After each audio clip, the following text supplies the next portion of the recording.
Aktoriaus Mariaus Jampolskio ir jo mylimosios Renatos gyvenime pokyčiai. Tiesa, labai malonus. 1,5 metų draugaujanti pora susižadėjo. Marius Jampolskis širdies draugės Renatos rankos paprašė menininkams simbolinę dieną – sidabrinių gervių 2012 apdovanojimų ceremonijos vakarą. Renata teigia, kad piršlybos jai buvo visiškai netikėtos. Marius, priklaupęs ant kelių sužadėtuvių žiedą, jai įteikė namuose. Tokią 2 žmonėms svarbią akimirką norėjosi pasilikti tik savo. Aplinkinių dėmesys peršantis nereikalingas. Įtarimų, kad pasipirš nebuvo. Marius man padarė staigmeną. Viskas vyko labai gražiai, romantiškai ir paprastai. Piršlybos intymus dalykas, todėl stebint kitiems to daryti nereikėtų, įsitikinusi Renata.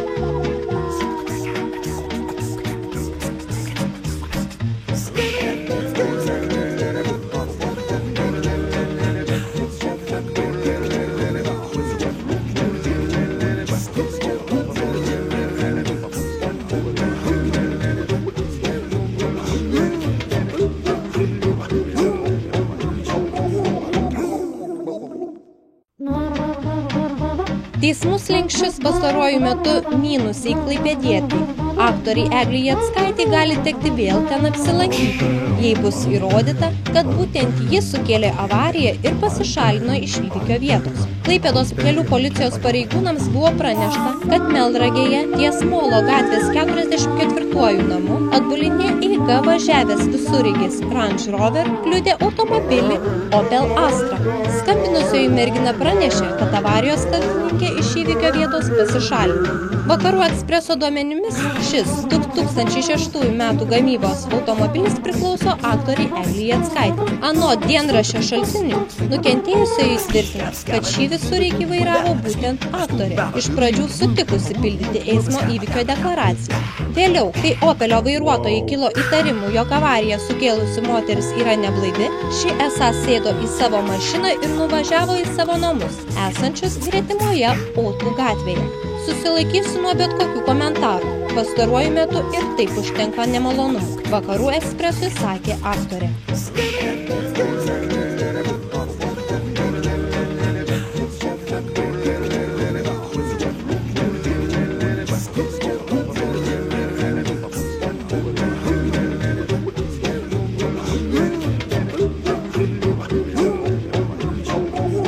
Lietuvos sporto viltis, pavyzdys jaunimui, krepšinio talentas, taip jau įprasta vadinti Joną Valančiūną. Šįkart sportininkas į savo gerbėjus žvelgia nedaug žadančio jaunuolio ir jau tikrai nesvajonių jaunikio žvilgsniu. Taip jis nusifotografavo reklamuodamas naują socialinę akciją jaunimui. Krepšininkas dažnai viešumoje skatinantis jaunimą sportuoti, siekti savo tikslų, nusifotografavo Lietuvos aludarių gildijos inicijuotoje socialinėje reklamoje smerkiančiai alkoholio vartojimą nepilnamečių tarpe. Pagrindinė fotosesijos idėja – krepšininko įvaizdžių kontrastas. Besišypsančio, sportiško, blaivaus ir krepšinio rinktinės marškinėlius vilkiančio krepšinio ir jaunuolio, panašaus į naktimis svetimuose automobiliuose siautėjančio vagies, pamuštomis akimis, praskelta lūpa, mėlynėmis ant veido. Būtent prasmingų tikslų neturėjimas, mano nuomonė, yra viena didžiausia jaunimo problemų. Socialinės akcijos plakatuose sako Jonas Valančiūnas.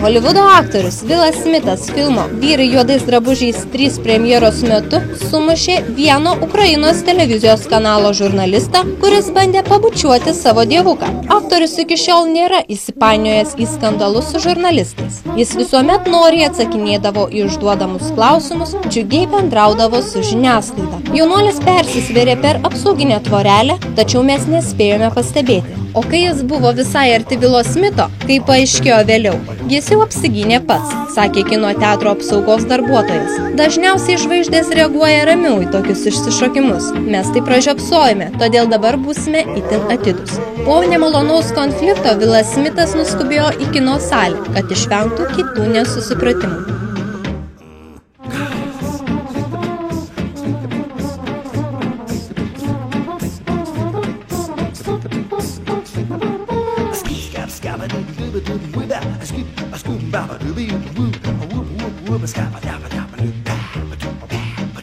Šį kartą tiek. Susitiksime Pletkų kampelyje po savaitės.